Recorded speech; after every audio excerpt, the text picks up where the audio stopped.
Fellow farmers, last week we visited the Bloekomspruit Farmers Association together with the leadership of Agri Gauteng, and I want to congratulate Agri Gauteng on a very successful meeting indeed. Now I, Omri van Zyl and Christo van der Rede, speak to thousands of farmers every year and right across the country, from places like Vredendal, Uniondale, Tzaneen, Vryburg, and Bloekomspruit and many others. And it is interesting that the questions that farmers ask and the issues that they are worried about are basically the same all over the country, and I want to list a few of them. So you get these questions from white farmers, black farmers, small farmers, and commercial farmers. And the first one that they're worried about is property rights and the value of their land. And in the case of black farmers, they still have to gain property right, because not everybody in South Africa has property rights. And all of these farmers look to Agri SA to help them, and we do that in various ways and means. The second thing that farmers are worried about is that we as Agri SA would negotiate about their property rights or the value of their land. And I want to give farmers the assurance, as I do on all these meetings, that Agri SA will not negotiate on your constitutional rights, nor will we negotiate or make a compromise on the value of your land. Now, in all these years, Agri SA has not sacrificed one constitutional principle, and in fact I can give you many examples of court cases and litigation that we were involved with.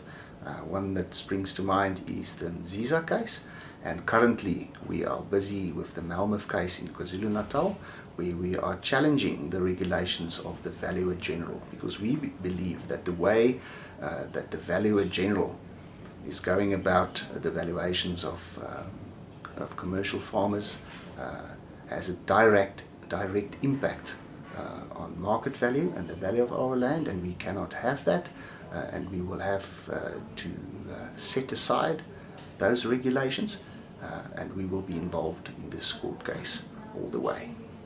One of the greatest concerns expressed by all farmers will be the agricultural economy and their own long-term viability and sustainability in terms of farming, and whether they will still farm in the future. And there you can look at the drought that we are experiencing right across the country. You can speak about foot and mouth disease and the impact thereof. Farmers woke up from one week to another with the prices of their livestock 20 to 25% down. So these are things that worry farmers tremendously. And then commercial farmers and smaller commercial farmers are extremely worried about the social, the simplistic social and economic arguments put forward by academics, and I will refer to the 80-20 principle, which simply states that the 80% of commercial farmers only produce 20% of the food, and therefore they are dispensable, and we can sacrifice them in terms of land reform, and then we can put in their place thousands and thousands of small farmers. Now that argument is socially and economically simplistic, and Agri SA will not allow that. We will explain to broader society and to all and sundry the complexity of farming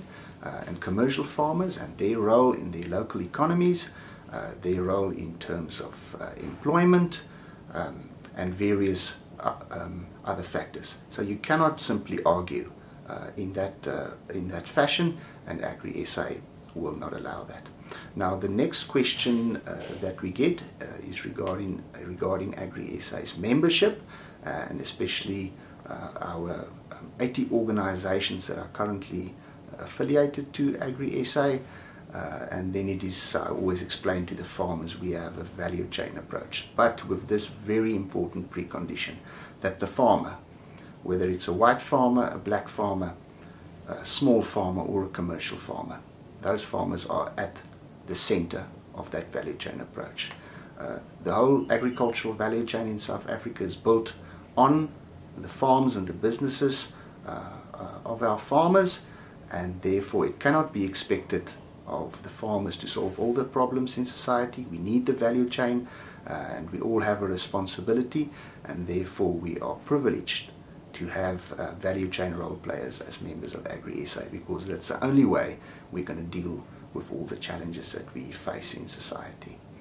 And then when I speak to the farmers, it's a huge privilege to go and visit them and speak to them and look them in the eye, because in the first place we are elected by the farmers, and in the second place the farmers will hold us accountable. And that is a system that is extremely valuable, and we need to honor that, and we need to keep that in place as long as possible. That will serve us well into the future. This week I will visit farmers in Colesberg, and then the week after that I will visit farmers in Kakamas, and I look forward to engage with them on all these issues and to listen to their concerns and tell them what Agri SA is doing for them. So I look forward to that. My message to the farmers, we have your back and we will support you all the way, and I look forward to seeing you all over the country. Take care and enjoy your farming.